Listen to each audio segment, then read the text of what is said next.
My sister blew in from Paris like a storm scented with money. She carried 3 oversized suitcases, a bottle of wine that cost more than my monthly utilities, and a smile that said she'd stopped asking permission to live. "For you, Eleanor," she said, setting a midnight blue box on my kitchen table. I am 68, a widow in a drafty Victorian in Savannah, where humidity peels wallpaper and Spanish moss hangs from ancient oaks. My life runs on careful savings and smaller silences. I untied the silver ribbon. Inside lay a handbag, no ordinary purse, but a Birkin. Caramel leather, soft as butter. Beneath it was a crystal bottle of perfume from a house that no longer existed, and a Swiss watch with a mother-of-pearl face ringed by diamonds. My hands shook. "Renee," I whispered, "I can't. Where would I even wear this? I go to the library and the grocery store." "You wear it to the grocery store," she said, popping the cork with a bright thwack. "You wear it to the library. You wear it because you are Eleanor Whitlock, and you deserve something beautiful." I wanted to argue, but the words came out thin. Renee poured wine into my old tumblers and raised hers like we were celebrating a life I hadn't known I could want. I didn't understand then that the gifts weren't just leather and glass. They were a match. 2 days later, my son arrived. Caleb rolled up in a leased BMW that was always dusty, as if even the car resented being owned on credit. He brought his wife, Tessa, and the air cooled the moment they crossed my threshold. Caleb is 42. He has my brown eyes and his father's square jaw. Somewhere between law school and marriage, he learned to speak in calculations. Every interaction became a transaction. Every hug felt conditional. "Aunt Renee," he boomed, hugging my sister with enthusiasm that didn't quite reach his eyes. "We didn't know you were in town." "I wanted it to be a surprise," I said, wiping my hands on my apron. I'd cooked what he used to love, shrimp and grits, collards, cornbread, before he started counting calories and social standing. Tessa drifted into the kitchen, sharp angles dressed in expensive beige. She kissed the air beside my cheek. "This house smells rustic, Eleanor," she said, eyes sweeping my counters. "Very authentic." Dinner was the familiar minefield. Caleb talked about his firm, his hours, the tuition they were planning for. Tessa complained about humidity, traffic, bad service, her assistant's incompetence. I nodded and poured tea, slipping into the role I'd perfected. Quiet, useful, background. Renee didn't shrink. She watched with the calm of someone who'd seen bigger rooms and worse games. After dinner, we moved to the living room. The gifts still sat on the side table, catching lamplight. Tessa stopped mid-sentence. Her eyes locked onto the bag, hungry and reverent, like she'd spotted a door out of her own life. Caleb stepped closer behind her. "Is that—" Tessa's voice thinned to a whisper, the boredom slipping off her like a coat. "Is that real?" "It is," Renee said from the armchair, cool as marble. "I bought it in Paris last week." Tessa moved like she was afraid the bag might vanish if she blinked. Her fingertips found the handle and stroked it with a tenderness she never gave people. "Do you know the wait list for these? You can't just buy one." "I can," Renee replied simply, sipping her wine. Caleb leaned in, eyes sliding from the bag to the watch. "Is that a Patek Philippe?" he asked, low whistle escaping. "Aunt Renee, that's, what, 20 grand? "It looks better on a wrist than in a box," Renee said. "That's why it belongs to your mother." The silence that followed was dense, heavy with sudden math. Caleb glanced at me, then the watch, then Tessa. They exchanged a look so quick most people might have missed it. I didn't. My stomach tightened, like my body recognized a familiar kind of taking. "For Mom," Caleb said, and he laughed, sharp, incredulous. "What's Mom going to do with a Birkin? Carry her knitting?" I tried to make it a joke because that's what I'd always done. "I might," I said softly. "Or library books." "It's a waste," Tessa said, already holding the bag against her hip as she eyed her reflection in the mirror over the mantel. "No offense, Eleanor, but this requires a lifestyle. It needs to be seen. Galas, openings, sitting in this house. The leather will rot in the humidity." "Italian leather will survive Savannah," Renee said, her voice sharpening. "It's not about humidity," Caleb cut in, switching into his lawyer tone, reasonable, logical, condescending. "Mom, be realistic. You'd be walking around with $50,000 on your arm. That's dangerous. You'll get mugged. You'll become a target. I can take care of myself, I said, but my voice lacked conviction. Can you? Caleb asked, and it wasn't a question. You forgot the water bill last month. You called me because you couldn't figure out the thermostat. You're getting older. He walked to the table and picked up the watch case like it already belonged to him. Then the perfume. He opened the Birkin and slid them inside, one after another, neat and efficient. My heart began to hammer. What are you doing? We're keeping them safe for you, he said. The same tone people use with toddlers holding scissors. We have a climate-controlled safe at our house. We'll put them in there. Tessa can take them out for special occasions. Keep the leather conditioned. And the watch, he added, holding it up, imagining it on his own wrist. I can wear to meetings. It's a legacy piece. It should build value, not gather dust. Tessa hovered close, practically vibrating with want. I have a charity ball next month, she said too quickly. It would be perfect. They're mine, I said. And the sentence came out trembling but true.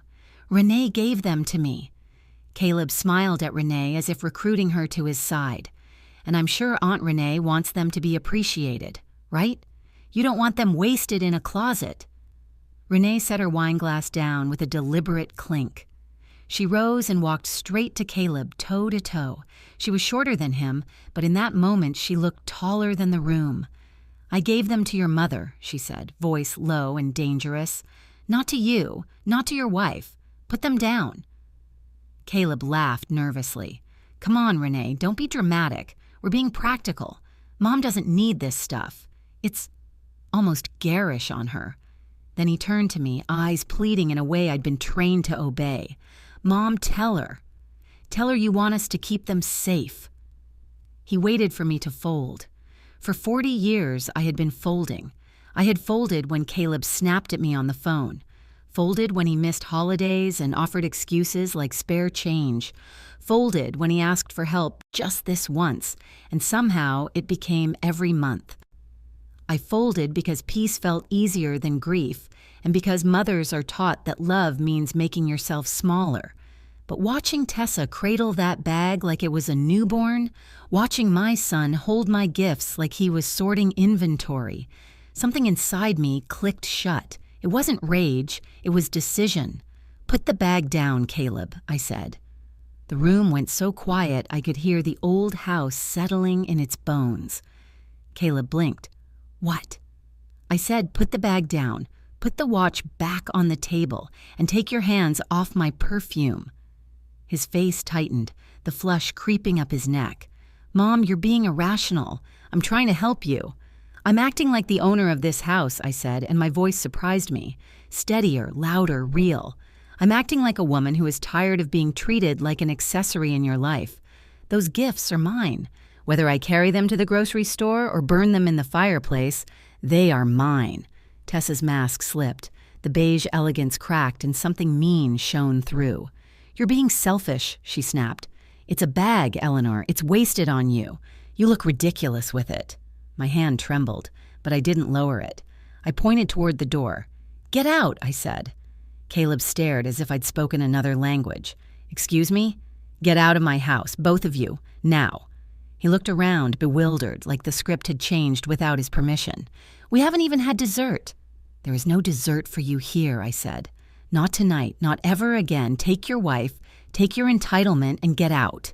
Caleb's expression twisted from shock into fury. Fine, he shouted, and he threw the Birkin onto my sofa. It landed with a soft, heavy thud, like something expensive hitting something that had always been enough. Fine, keep your junk, see if we care. He snatched Tessa's arm hard. But don't call me when you trip and break a hip and there's no one to help you. Don't call me when the roof leaks and you can't afford to fix it. I swallowed. I felt the old fear reach for my throat, the instinct to apologize, to patch, to soothe. I won't, I said. He dragged Tessa toward the hall. The front door slammed so hard the windows rattled in their frames. The sound echoed through the old house, a hard punctuation on a sentence that had been running too long. When the car tore away, the silence felt enormous. My knees went weak. I sank onto the sofa beside the bag, my heart still sprinting while my body went cold. Renee sat down next to me without a word. She didn't tell me I'd done the right thing. She didn't offer soft lies. She just wrapped an arm around my shoulders and pulled me against her. I stared at the bag. It was beautiful, but it was only leather. The real weight was the realization pressing against my ribs. My son hadn't seen me in years. "He thinks I'm helpless," I whispered. Renee's voice came gentle but sharp at the edges. "He thinks you're a vault, and he's angry the vault just closed." That night, I didn't sleep. I lay listening to wind tap at the eaves, thinking about the boy who used to bring me dandelions with grass-stained hands, thinking about the teenager who practiced driving in the church parking lot, terrified to scratch the car, thinking about the man who laughed at me in my own living room, and I understood. I had been holding on to a ghost. Morning arrived with a headache and a strange clean clarity, like the air after a storm. I went downstairs and found Renee already awake, making coffee as if she'd always lived here, as if she belonged to the life I'd forgotten I could have. "We're going out," she said. "Where?" "To your lawyer." Charles Halloway had handled my late husband's will, an old man now, hands unsteady, mind sharp. He greeted me with warmth and surprise, and I sat in his leather chair like I was finally allowed to take up space. "I need to make changes," I told him. The words came easier than I expected. I changed my estate documents. I removed Caleb as executor. I removed him as primary beneficiary. When Charles asked about the house, the historic property, the rising market, I didn't flinch. "Sell it," I said. "When I'm gone, sell it." "And the proceeds?" he asked carefully. I pictured women like me, women who had spent decades being useful, quiet, reliable, until they woke up and realized their lives had been bartered away in small pieces. I pictured the arts college downtown that filled the city with young people carrying portfolios instead of bitterness. "Create a scholarship," I said, "in my name, for women who start over late, for women who need a second chance." Charles nodded slowly, respectful now, as if he was meeting me for the first time. "And your son?" I thought of Caleb's laugh, the way his hands had gathered my gifts like proof, the way he'd threatened abandonment as if it were discipline. "Leave him the family Bible," I said. "He needs it more than I do." When we stepped back into the bright Savannah day, I felt lighter, not because I'd punished him, because I'd untangled myself. Renee opened the car door for me like I was someone important. "One more stop," she said. "Where?" "The airport." Panic rose on instinct. "You're leaving already?" She smiled. "No, we are. I booked 2 tickets to Paris, first class. We leave tonight." "I can't," I started automatically. "The house, my garden, who will water the ferns?" "The house will stand," she said. "The garden will grow. Eleanor, you have spent 40 years tending roots. It's time to look at the sky." For a moment I saw Caleb waiting for me to call, waiting for an apology, waiting for me to shrink back into the shape that was easiest to use. "Okay," I said, and the word felt like a door opening. "Let's go." Back home, I packed a single suitcase. I packed the caramel Birkin, the watch, the perfume. Then I wrote a note and taped it to the refrigerator because I knew my son would come, key in hand, expecting the old rules to still apply. "Caleb, I have gone to Paris with Renee. I don't know when I'll be back. I changed the locks so your key won't work. The gardener has been paid. You were right about one thing. I am too old to waste time. I intend to spend the rest of mine being exactly who I want to be. Don't look for me. I will call when I'm ready. Eleanor." At the airport, champagne arrived cold and unapologetic. I slept on the flight and woke as Paris glittered beneath us, gold stitched into darkness. Renee squeezed my hand. "Ready?" I breathed in, and for the first time in years I didn't feel small. "Ready," I said.